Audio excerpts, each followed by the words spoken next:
Tiny Changes, Remarkable Results. Atomic Habits, book by James Clear, Part 2. How I learned about habits. Attending Denison was one of the best decisions of my life. I earned a spot on the baseball team, and although I was at the bottom of the roster as a freshman, I was thrilled. Despite the chaos of my high school years, I had managed to become a college athlete. I wasn't going to be starting on the baseball team anytime soon, so I focused on getting my life in order. While my peers stayed up late and played video games, I built good sleep habits and went to bed early each night. In the messy world of a college dorm, I made a point to keep my room neat and tidy. These improvements were minor, but they gave me a sense of control over my life.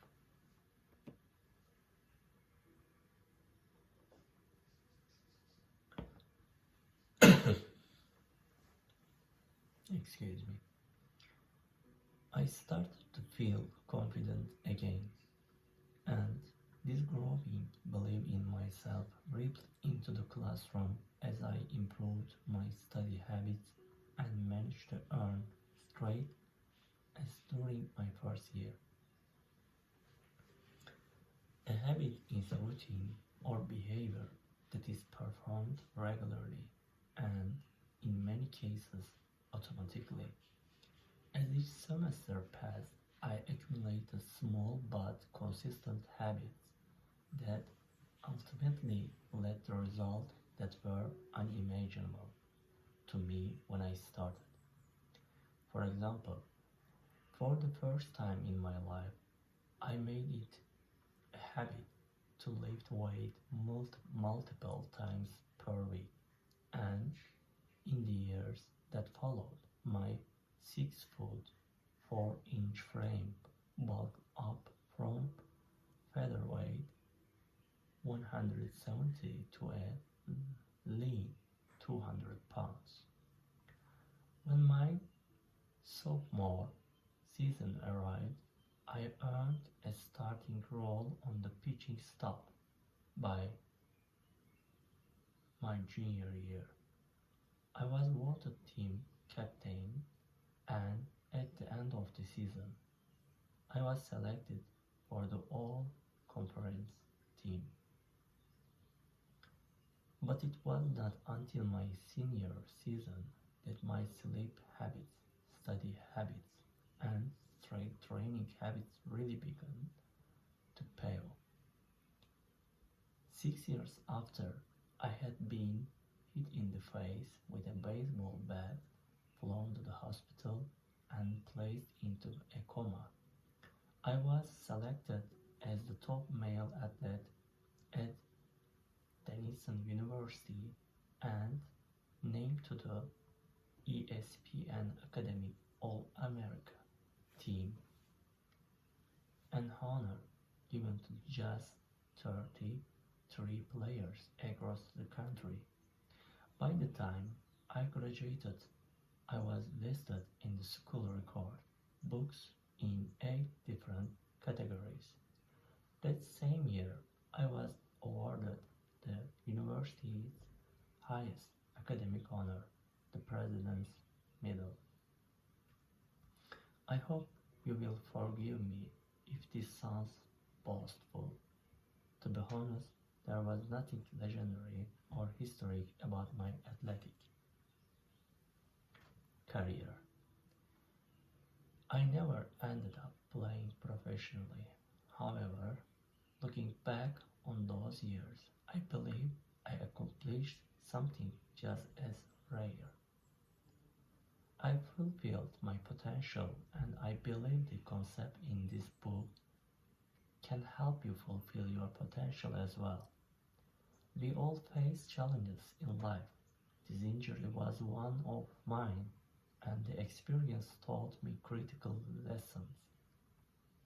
Changes that seem small and unimportant at first will compound into the remarkable result if you are willing to stick with them for years. We all deal with setback, but in the long run, the quality of our lives often depends on the quality of our habits. With the same habits, you will end up with the same results, but with better habits, anything is possible. Maybe there are people who can achieve incredible success overnight. I don't know any of them, and I certainly not one of them. There wasn't one defining moment on my journey from many. It was a gradual evolution, a long series of small wins and tiny breakthroughs. The only way I made progress, the only choice I had was to start small, and I employed this same strategy a few years later when I started my own business and began working on this book.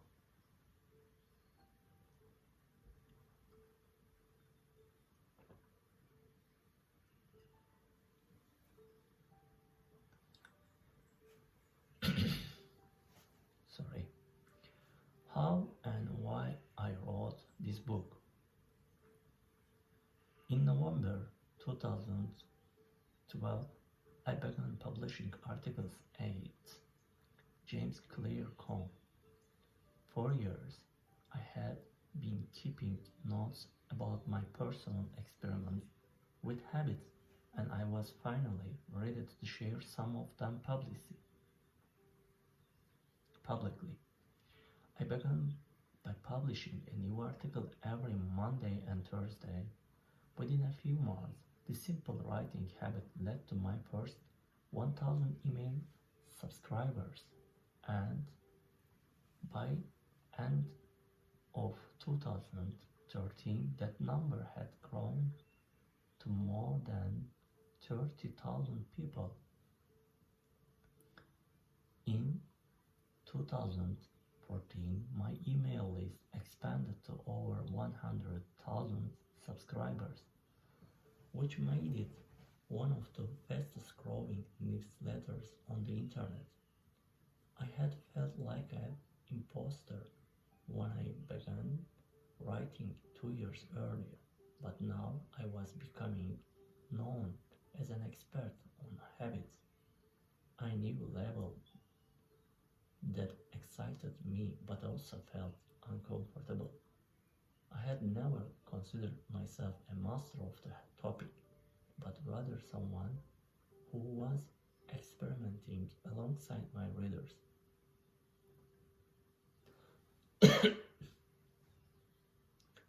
In 2015, I reached 200,000 email subscribers and signed a book deal with Penguin Random House to begin writing the book you are reading now. As my audience grew, so did my business opportunities.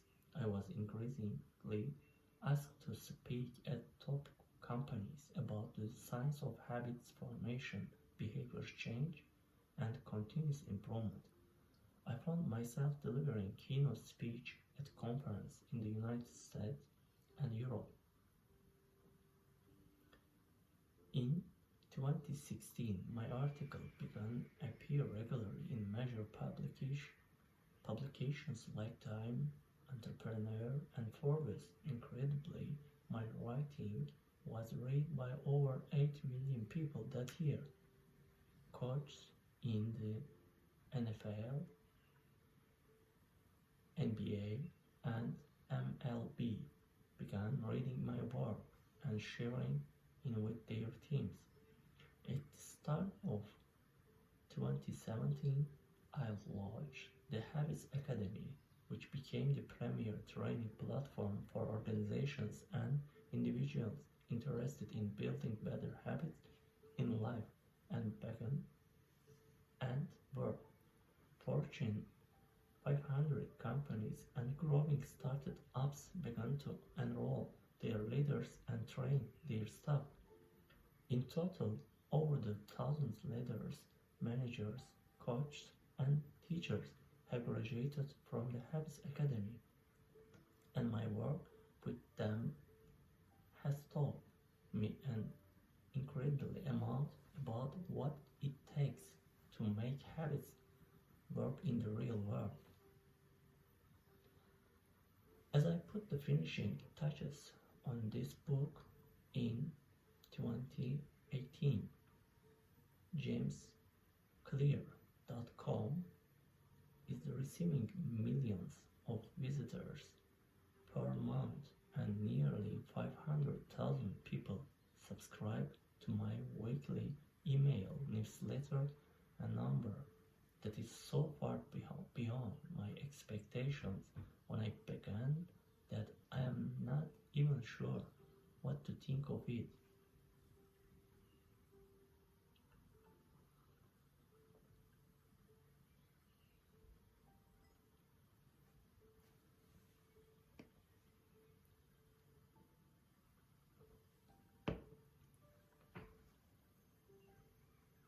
How this book will benefit you. The entrepreneur and investor Naval Ravikant has said, to write a great book, you must first become the book. I urgently learned about the ideas mentioned here because I had to live them. I had to rely on small habits to rebound from my injury, to get stronger in the gym, to perform at high level on the field, to become a writer, to build a successful business, and simply to develop into a responsible adult. Small habits help me fulfill my potential, and since you picked up this book, I am guessing you would like to fulfill yours as well. In the pages that follow, I will share step-by-step plan for building better habits, not for days or weeks, but for a lifetime. While science supports everything I have written, this book is not an academic research paper. It's an operating manual.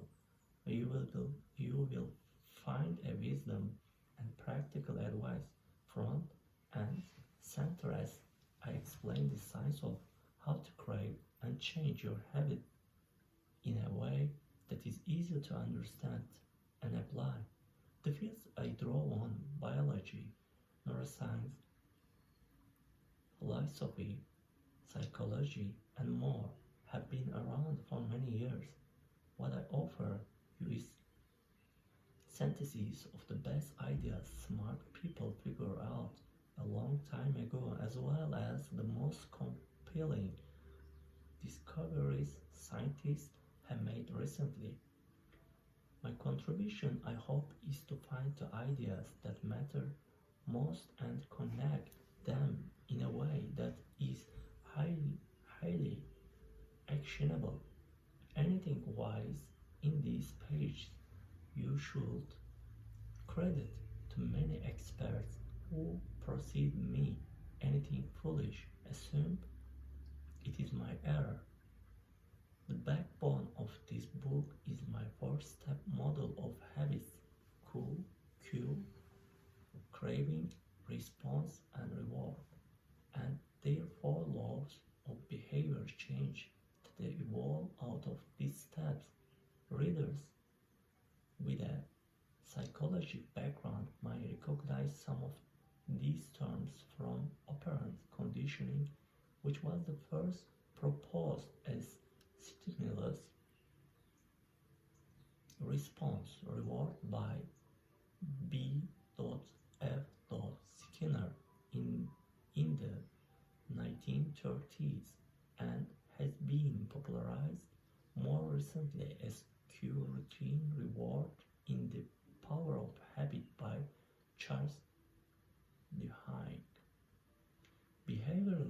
scientists like Skinner realized that if you offered the right reward or punishments, you could get people to act in a certain way. But while Skinner's model did an excellent job of explaining how internal stimuli influence our habits, it lacked a good explanation for how our thoughts, feelings, and beliefs impact our behavior. Internal states, our models, and emotions matter too. In recent decades, scientists have begun to determine the connection between our thoughts, feelings, and behavior. This research will also be covered in this page. In total, the framework I offered is an integrated model of the cognitive and behavioral sciences. I believe it one of the first models of human behavior to accurately account for both the influence of external stimuli and internal emotions on our habits. While some of the language might be familiar, I am confident that the details and the applications applications of the four laws of behavior change will offer a new way to think about your habits. Human behavior is always changing, situation to situation, moment to moment, second to second. But this book is about what doesn't change. It's about the fundamentals of human behavior, the lasting principles you can you can rely on year after year, the ideas you can build a business around, build a family around, build a life around.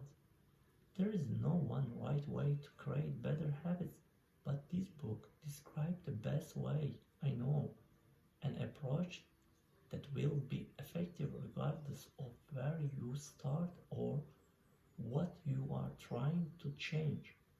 The strategies I cover will be relevant to anyone looking for a step-by-step system for improvements, whether your goals center on health, money, productivity, relationships, or all of the above. As long as human behavior is involved, this book will be your guide.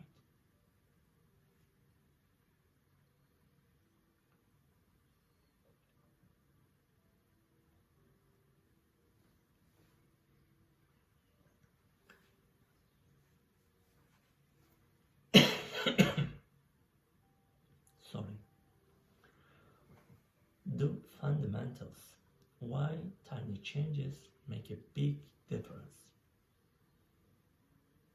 1. The surprising power of atomic habits. The fate of British cycling changed one day in 2003. The organization, which was the governing body for professional cycling in Great Britain, had recently hired Dave Brailsford as its new performance director. At the time, professional cyclists in Britain had endured nearly 100 years of mediocrity since 1908. British riders had won just a single gold medal at the Olympic Games, and they had fared even worse in cycling's biggest race, the Tour de France. In 110 years, no British cyclist had ever won the event. In fact, the performance of British riders had been so underwhelming that one of the top bike manufacturers in Europe refused to sell bikes to the team because they were afraid that it would hurt sales if other professionals saw the British using their gear. Brailsford had been hired to put British cycling on a new trajectory. What made him different from previous coach was his relentless commitment to a strategy that he referred to as the aggregation of marginal gains, which was the philosophy of searching for a tiny margin of improvement in everything you do. Brailsford said the whole principle came from the idea that if you broke down everything you could think of the goes into riding a bike and then improve it by 1%, you will get a significant increase when you put them all together. Brailsford and his coach began by making a small adjustment you might expect from a professional I-League team. They redesigned the bike seats to make them more comfortable and rubbed alcohol on the tires for a better grip. They asked riders to wear electrically heated overshorts to maintain ideal muscle temperature while riding and use biofeedback sensors to monitor how each athlete responded at a particular workout. The team tested various fabrics in a wind tunnel and had their outdoors riders switch to indoor racing suits, which proved to be lighter and more aerodynamic. But they didn't stop there. Brailsford and his team continued to find 1% improvements in overlooked and unexpected areas. They tested different types of massage gels to see which one led the fastest muscle recovery.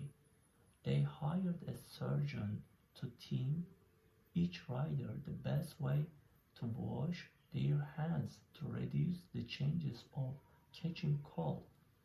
They determined the type of pillow and mattress that led to the best night's sleep for each rider.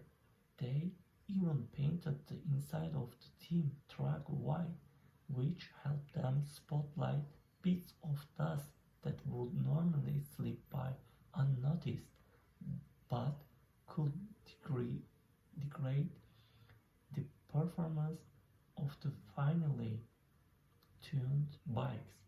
As these and hundreds of other small improvements accumulated, the results came faster than anyone could have imagined.